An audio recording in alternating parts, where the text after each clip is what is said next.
오늘 말씀의 제목은 제자도라는 제목으로 말씀을 드리도록 하겠습니다. 여러분, 제자도란 예수 그리스도의 제자가 걸어가야 할 길, 이제 그렇게 말할 수 있겠습니다. 제자가 걸어가야 할 길을 구체적으로 표현한다면 제자로 살아가는 삶의 모습이다, 그렇게 정의할 수 있을 겁니다. 우리는 삶으로 예수님이 가르쳐 주시는 말씀과 또 진리를 실천하면서 우리가 예수 그리스도의 제자라는 것을 증거해야 될 사람들이죠. 우리가 예수를 믿는다고 딱 고백하고 예수님 안으로 들어온 순간부터 싫든 좋든 다 제자가 되는 것이죠.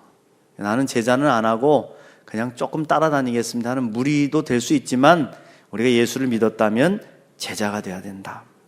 데이빗 왓슨이 쓴 제자도라는 책에는 제자도란 삶으로 드러나는 참다운 신자가 되는 것으로 거창한 것이 아닌 단순한 길이다 그랬어요. 삶으로 드러나는 참다운 신자가 되는 길이다 이겁니다. 말이 아니고 이론이 아니고 성경 공부가 아닌 삶으로 제자임을 증거하는 것이다, 그렇게 말하는 것이죠. 무엇보다도 제자의 길은 우리 스스로가 시작한 것이 아닙니다. 예수님이 우리를 선택하셨고 우리를 부르신 것입니다. 그래서 나의 삶의 모든 주권이 예수님께 있음을 인정하고 내 삶의 주인이 예수님 되심을 인정하는 것, 여기서부터 제자의 삶은 시작되는 것이죠. 오늘 성경 말씀에서 예수님은 제자가 걸어가야 할 길을 가르쳐주고 계십니다. 예수님은 언제나 일반 무리들과 제자들을 구분해서 대하셨어요. 다 사랑하셨지만 똑같이 대하신 게 아닙니다. 예수님의 기적을 보고 열광하고 떡을 먹고 배부르고 질병이 치유되는 역사에 매료되어서 따라다니는 사람들은 참 많았습니다. 그 무리들은 넘쳤어요. 물론 그들에게도 하나님 나라를 말씀하시고 여러 가지 기적을 보여주시기도 했지만 오직 제자들에게만 예수님은 자신의 삶을 오픈하셨어요. 와 봐라, come and see, 와서 보라, 이렇게 하시면서 함께 먹고 마시고 자고 동고동락하시면서 직접 삶으로 가르침을 주신 사람들은 오직 제자들이다. 그들과 함께 기도도 하셨고 그들에게 떡도 떼어서 주셨고 발도 씻겨 주셨고 그뿐만 아니라 하나님 나라의 비유도 알기 쉽게 풀어서 설명을 해주셨어요. 일반 사람들에게도 하나님 나라 이야기를 하셨지만 그 뜻을 잘 설명해 준 사람들은 제자들이다. 이건 여러분, 예수님이 제자들을 매우 특별하게 생각하시고 훈련시키셨다는 증거가 되는 것입니다. 무엇보다도 사람들이 나를 누구라고 하느냐, 인자를 누구라 하느냐 이렇게 질문할 때 일반적으로 엘리야라고 합니다. 세례 요한이 다시 살아났다고 합니다. 모세와 같은 선지자라고 합니다. 이런 일반적인 대답을 하는 사람들이 아니라 주는 그리스도시요 살아계신 하나님의 아들이십니다. 주님은 나의 구세주가 되시고 나의 주인 되십니다 하는 이 위대한 고백을 하는 제자들, 그들 앞에서만 예수님은 십자가를 말씀하셨어요. 십자가의 죽으심, 이 놀라운 비밀을 아무에게나 주신 것이 아니라 제자들에게 보여주셨다는 거예요. 오늘 말씀 9장 앞부분에서도 보면요, 예수님이 오병이의 기적을 일으키시죠. 수많은 무리들을 먹이셨고 질병을 고쳐주셨지만 십자가의 도는 오직 제자들에게만 말씀하시는 것을 보게 됩니다.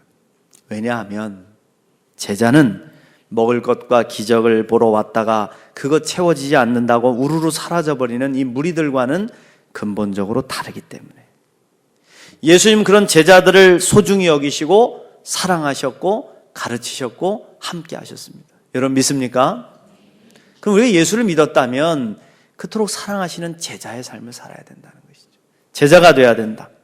그래서 참 안타깝게도 예수님의 십자가 순환을 들은 제자들이 길을 가면서 철없는 행동을 보이고 있다는 겁니다.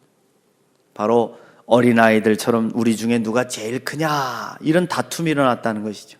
쉽게 말해서 누가 예수님 사랑 더 많이 받고 더 세냐? 너냐? 나냐? 아니면 베드로냐? 그러면서 서로 열을 올리며 다투고 있었던 거예요. 이를 본 예수님은 제자들에게 예수님의 제자로 산다는 것이 무엇인지를 구체적으로 가르쳐 주셨다는 겁니다. 예수님의 제자로 사는 길, 그 첫 번째 삶은 경쟁하는 삶이 아닌 스스로 낮아져 섬기는 삶을 살아야 된다. 예수님과 함께 지내며 그렇게 예수님의 말씀하시는 순환의 예고를 듣고 그 이야기를 듣고 나서도 누가 더 크냐는 싸움이나 하는 제자들을 보시고 예수님 가슴이 아프셨을 거예요. 저 같으면 막 불러다 혼내켰을 것 같아요. 우리나라식으로 하면 엎드려 뻗쳐. 이것들이 말이야 스승이 지금 십자가를 지고 죽겠다는 이야기 하는데 정신을 아직도 못 차렸구만. 막 그럴 거예요. 근데 예수님은 달라. 예수님은 조용히 어린아이를 하나 데려다가 곁에 세우십니다. 그리고는 말씀하시죠. 48절 말씀에 누구든지 내 이름으로 이런 어린아이를 영접하면 곧 나를 영접하며 또 누구든지 나를 영접하면 곧 나를 보내신 이를 영접함이라. 너희 모든 사람 중에 가장 작은 그가 큰 자니라. 할렐루야. 당시 여러분 사람 숫자에도 들어가지 않는 어린아이죠. 부모님의 소유물 같이 되어서 태어날 때 마음에 안 들면 죽여도 되고 또 종으로 팔아도 아무런 저항도 할 수 없는 지극히 작은 어린아이와 예수님을 같은 동급이라고 규정을 하신 겁니다. 이렇게 작고 보잘것없고 연약한 어린아이를 내 이름으로 영접하면 나를 영접하는 거야. 이 어린아이가 나다. 그러니 그렇게 생각하고 영접해라. 그렇게 말씀하신 겁니다. 여러분 그렇습니다. 지극히 작고 연약한 사람들을 예수님처럼 대하고 섬겨줄 때 바로 예수님을 섬기는 것이 되는 것이죠.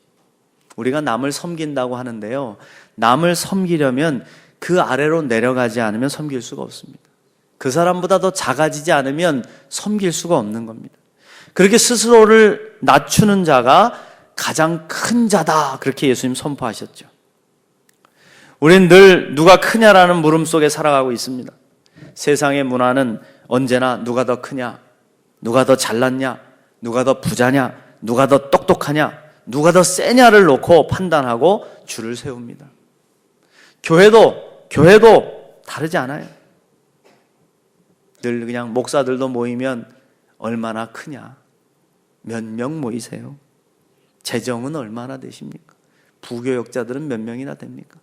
그거 가지고 교회 크기를 돌아보고 또 그렇게 많이 모이면 그것을 목회자의 능력으로 평가하기도 하고 또 대부분의 교회에서 갈등과 다툼이 어디서 일어납니까? 누가 더 크냐예요.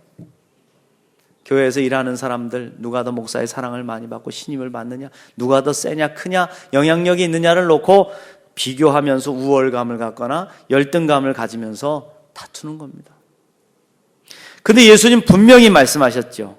어린아이처럼 자기를 낮추는 자, 작은 자가 가장 큰 자다 그랬습니다. 할렐루야.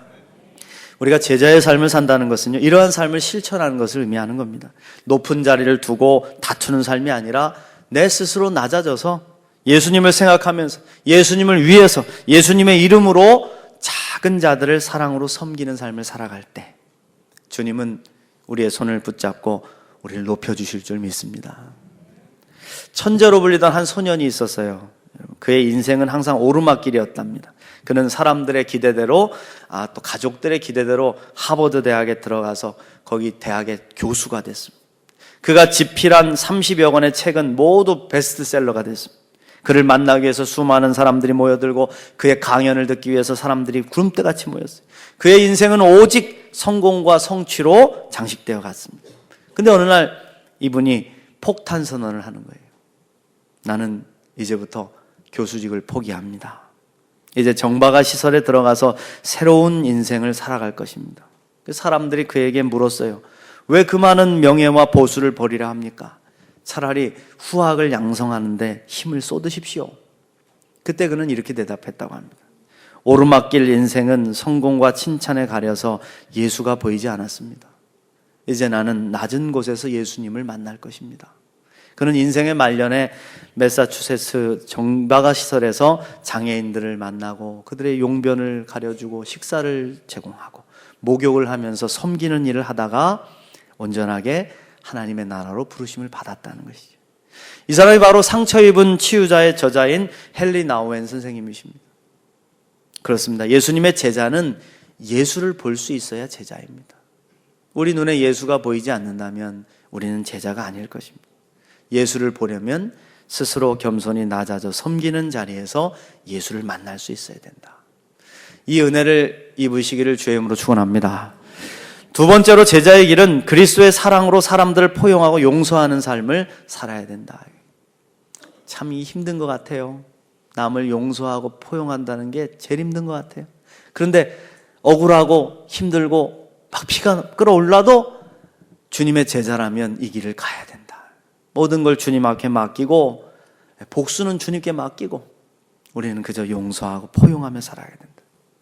우리가 잘 내려놓지 못하는 마음이 바로 배타심과 적개심입니다. 오늘 말씀에 두 가지 이야기가 등장하는데 첫 번째 이야기는 예수님을 따르지 않는 사람이 예수님의 이름을 가지고 귀신을 내쫓는 일을 했나 봐요. 그러니까 제자들이 이것을 금했다, 이제 그런 이야기가 나오죠. 49절에 보면 요한이 여짜오되 주여 어떤 사람이 주의 이름으로 귀신을 내쫓는 것을 우리가 보고 우리가 함께 따르지 아니하므로 금하였나이다. 그래서 금하였나이다. 참 우리가 쉽게 범하는 잘못이죠. 배타심입니다. 배타심. 나와 다른 생각을 가지고 있거나 뜻을 다르게 하는 사람들에 대해서 따돌리고 밀어내려고 하는 마음, 그 마음이 우리에게 있죠. 겉으로는 진리를 위한다면서도 속을 들여다보면 자신이 가지고 있는 기득권과 이득을 지키기 위해서 다른 생각을 가진 사람들을 끊임없이 판단하고 정죄하고 밀어내는 배타심이 우리를 힘들게 하는 것입니다. 이때 예수님 뭐라고 그러십니까? 50절 말씀에 예수께서 이르시되 금하지 말라. 너희를 반대하지 않는 자는 너희를 위하는 자니라 하시니라. 그렇습니다. 제자의 삶은 비판하고 정죄하고 배타적으로 밀어내는 삶이 아니라 마음을 열어서 포용하고 이해하는 삶을 살아야 된다. 너그러운 마음을 품고 관용을 베풀 때 시기와 다툼을 끊어내고 화평을 이루는 평화의 도구가 될 수 있다는 것입니다. 무엇보다도 제자는 분노와 적개심을 버려야 됩니다. 이것은 예수님이 가장 싫어하시는 삶의 모습이었어요. 예수님은 언제나 분노하는 모습을 꾸짖으셨습니다. 예수님을 보호하겠다고 칼을 빼서 말고의 귀를 잘라버렸던 베드로를 예수님 꾸짖으셨잖아요. 아, 베드로야 시원하구나. 내 마음이 시원하구나. 너밖에 없구나. 그러시지 않았잖아요. 칼을 든 자 칼로 망한다. 베드로야 칼을 거둬라. 그리고는 잘린 귀를 붙여서 고쳐주시지 않습니까? 왜냐하면 분노와 적개심은 하나님으로부터 오는 마음이 아니기 때문이죠. 남을 죽이고 싶도록 미워하는 마음은 사단이 주는 마음입니다. 하나님의 마음이 아니죠. 오늘 말씀해 보면 예수님이 예루살렘으로 가시려고 사마리아를 지나가는 장면이 나오죠. 그런데 사마리아 사람들이 예수님을 딱 가로막고 제자들과 예수님을 그곳으로 못 지나가게 막아버렸어요. 예수님과 함께하지 않는 것을 넘어서 배척한 것이죠. 이건 사마리아 사람들이 가지고 있는 특수성이 반영된 것이라고 볼 수 있습니다. 52절부터 보시면 사자들을 앞서 보내심에 그들이 가서 예수를 위하여 준비하려고 사마리아인의 한 마을에 들어갔더니 예수께서 예루살렘을 향하여 가시기 때문에 그들이 받아들이지 아니하는지라 그랬어요. 먼저 사자들을 앞서 보내셨다는 뜻은 아마도 사마리아 마을에서 하루 쉬었다 가시려고, 예루살렘 가기 전에 중간에서 한번 쉬어가면서 거기서 머무를 숙박 장소와 밥을 먹을 식사 장소를 찾으셨던 것으로 보입니다. 여기 여러분 사마리아는 특수한 상황이 있었어요. 이스라엘이 멸망을 당했을 때 사람들이 다 포로로 끌려가지 않습니까? 그때 뭐 귀족들이나 똑똑한 사람들, 잘난 사람들은 다 잡혀갔어요. 근데 가난하고 헐벗고 힘없는 노인들, 어린이들, 약한 사람들은 남아 있었어요. 그런데 그 백성들이 그 땅에 남아서 그냥 있었던 게 아니라 이방 사람들과 혼합이 되어버린 겁니다. 나중에 포로기를 끝내고 돌아왔던 유대인들이 볼 때 이 사람들은 이스라엘 사람이 아닌 거예요. 그 사람들을 철저하게 외면하고 배척해서 사람 취급도 하지 않았던 그런 역사가 있었던 것이죠. 그 아픔이 깔려 있어요. 유대인들이 그 땅을 지나가는 것에 대해서 배척할 수 있죠. 그뿐만 아니라 사마리아 사람들은 그들이 예배드리는 곳을 그리심산으로 봤습니다. 이 사마리아 지역에 있는 그리심산에서 하나님의 축복이 임하고 거기서 예배드려야 된다고 생각을 했는데 유대인들은 예루살렘에서 예배드려야 된다고 생각했거든요. 그러니 예루살렘을 향해서 가는 그들을 막을 수밖에 없었던 거예요.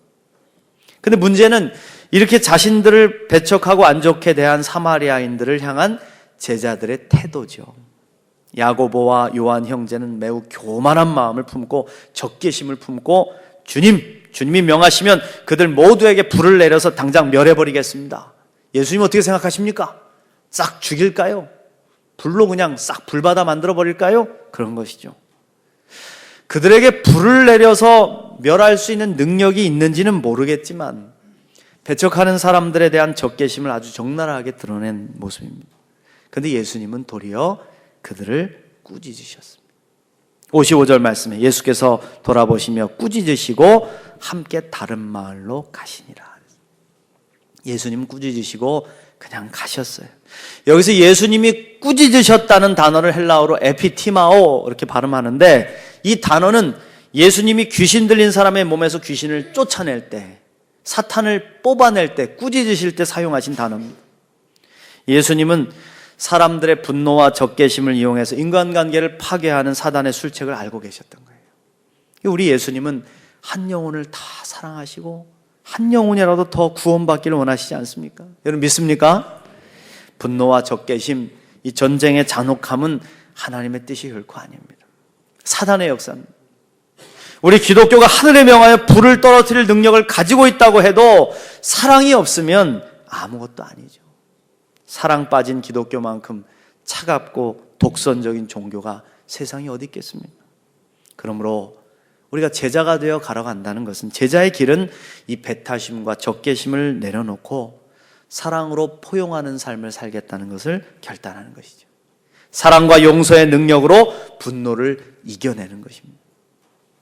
저는 얼마 전에 다시 만들어진 배너라는 영화를 봤어요. 마지막 장면에서 굉장히 큰 은혜를 받았는데, 여러분 이 가운데 보신 분들이 있을 거예요. 또 아직 못 보신 분들이 있으면 한번 보십시오. 여기 보면 사랑과 용서의 힘이 얼마나 놀라운지를, 이것으로 분노와 적개심을 꺾을 수 있다는 것을 증명해 주고 있어요. 본래 여러분 아시다시피 메살라라는 사람과 유다 베너는 친구였습니다. 친구, 아주 절친이었습니다. 그런데 실수로 인해서 원수지간이 되죠. 모든 가족들은 다 흩어지고 베너는 끌려가서 그 배 노예선에서 배를 저으면서 고생을 하죠. 모진 고생 끝에 다시 살아서 돌아온 베너와 메살라가 전차 경기를 벌이게 됩니다. 자신과 가족을 이 죽음으로 몰아넣은 메살라를 가만두지 않겠다고, 죽이겠다고, 용서하지 않겠다는 일념으로 경기에 임한 베너는 마침내 메살라를 물리치고 승리하죠. 우승을 합니다. 그런데 경기 도중에 일어난 사고로 메살라는 다리를 잃고 맙니다. 후에 다시 메살라를 찾아간 베너를 볼 때, 베너를 보면서 메살라가 어떻게 합니까? 막 적개심과 분노에 가득 차가지고 칼을 막 휘두르면서 소리를 지르죠. 너를 가만히 두지 않겠어. 너 때문에 이렇게 된 거야. 죽여버릴 거야. 그런데 그를 향해서 베너가 소리칩니다. 아니야, 이제 그렇게 하지 않을 거야. 너와 싸우지 않겠어. 메살라, 어린 시절에 내가 다쳤을 때 네가 나를 업고 갔듯이 이제 내가 너를 업고 갈 거야. 그 순간에 메살라는 들고 있던 검을 떨어뜨리고 둘은 뜨겁게 포옹을 하면서 화해와 용서를 경험하는 것이죠. 이게 여러분 사랑으로 분노를 이기는 겁니다. 저는 이 영화를 보면서 제자의 삶은 사랑과 포용으로 원수까지도 용서하는 길을 걸어야 함을 보았습니다. 우리 예수님이 그렇게 사셨듯이 배타심과 적개심을 내려놓고 사랑과 용서의 길을 걸을 수 있는 우리 모두가 되시길 축원합니다. 마지막으로 제자의 길은 오직 예수님만을 나의 삶의 최우선의 가치로 여기고 그 길을 걷는 겁니다. 제자는 예수님이 최고예요. 예수님밖에 없어요. 예수님의 말씀과 명령이 삶의 최우선 가치입니다. 오늘 말씀에 보면 세 사람이 예수님을 찾아와서 제자가 되기를 간구하는 거예요. 첫 번째 사람은 어디로 가시든지 내가 예수님을 따르는 제자가 되겠다고 먼저 고백한 사람이죠. 그러자 예수님은 그에게 이렇게 대답을 하십니다. 58절 말씀에 예수께서 이르시되 여우도 굴이 있고 공중에 새도 집이 있으되 인자는 머리 둘 곳이 없도다 하시고, 얘야, 나를 따르는 삶은 사실은 고달픈 삶이야. 가난할 수도 있어. 억울할 수도 있어. 나는 머리 둘 곳도 없어. 너는 과연 이 삶을 따라서 나와 함께 하나님 나라를 이루는 일에 앞장설 수 있겠니? 그거죠. 예수를 따르는 제자의 삶은 조건을 따르는 삶이 아니죠. 부요해도 가난해도 힘들어도 고달파도 그저 묵묵히 예수님을 따르는 겁니다. 상황이 여의치 않아서, 경제적인 여건이 허락되지 않아서, 집이 누추해서, 내 꼴이 말이 아니라서, 그런 이야기는 사실 예수님 앞에서는 아무런 가치가 없는 얘기입니다. 어디든지 따르겠다는 고백처럼 아골골짝 빈들까지도, 내가 순교의 자리까지도 함께 가겠습니다. 이 고백, 오직 예수님을 따르는 삶을 나의 삶의 최우선 가치로 여기는 삶을 살겠습니다 하는 삶이 제자의 삶인 것이죠. 다른 두 사람에게는 모두 예수님이 먼저 손을 내미셨어요. 나를 따라오라고. 근데 두 사람 모두 바로는 어렵습니다 이런 입장을 보이고 있죠. 주님, 나로 먼저 가서 내 아버지를 장사하게 허락해 주소서. 주님, 내가 따르겠지만은 먼저 내 가족들과 작별하고 올 수 있도록 시간을 허락해 주소서. 예수님을 따르겠다고 마음은 먹었는데 여전히 삶의 여러 가지 문제들을 우선순위에 두고 그걸 먼저 처리하고 예수님 따라가겠습니다, 이제 그런 말이죠. 근데 예수님 뭐라 그러십니까? 아주 단호한 대답이십니다. 죽은 자들로 자기의 죽은 자들을 장사하게 하고 너는 가서 하나님의 나라를 전파하라. 손에 쟁기를 잡고 뒤를 돌아보는 자는 하나님의 나라에 합당하지 않다. 여러분, 이게 무슨 뜻이겠습니까? 예수님이 지금 아버지 장례를 치르지 말라는 뜻입니까? 가족들을 돌아보지 말고 버리라는 의미입니까? 아닙니다. 당시 유대 율법에는 우리나라 장례 문화만큼이나 부모의 장례를 지키기 위해서는 잠깐 율법을 지키지 않아도 된다는 배려까지도 해주고 있어요. 그리고 율법에도 가족에 대한 책임은 명시되어 있습니다. 그럼에도 불구하고 예수님이 이 말씀을 하시는 것은 제자든 하나님 나라를 이 땅에 선포하고 세우는 일에 최우선 가치를 두고 그 일을 따라야 된다. 그 무엇보다도 거기에 바빠야 된다. 그것이 먼저 그의 나라와 의를 구하는 삶입니다. 이런 삶을 주님은 제자의 삶이라 하셨고, 이 삶을 사는 제자들에게 있어야 할 것을 공급해 주시겠다는 그런 약속을 하신 거예요. 여러분 믿습니까? 우리가 주님의 일을 행하면서 내 개인적인 일과 많이 부딪히죠. 사실 대부분의 교인들은 내 일과 주님의 일이 갈등할 때 주님의 일을 택하지 않습니다. 목사인 제가 볼 때도 교인들 그렇게 하지 않아요.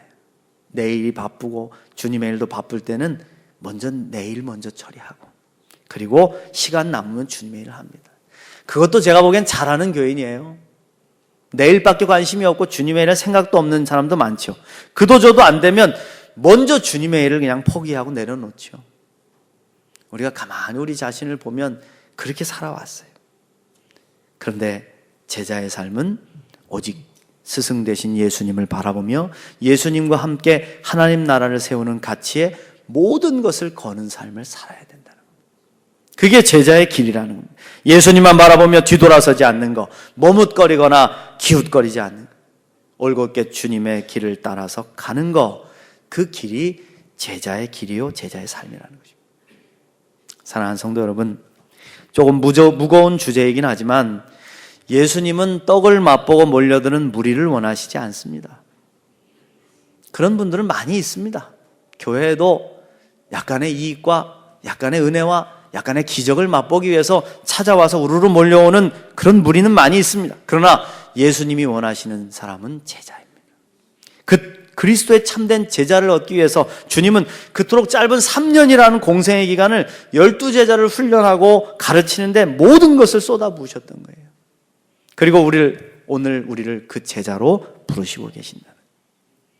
예수님이 주신 이 제자도 앞에 겸손하게 설 수 있는 저와 여러분 되시길 축원합니다. 겸손한 섬김의 길, 사랑과 용서의 길, 오직 예수님을 최우선 순위에 두고 그의 나라와 영광을 위해 살아가는 길, 그 길 위해서 우리 예수님을 온전히 만나시는 우리 모두가 되시기를 간절히 축원합니다.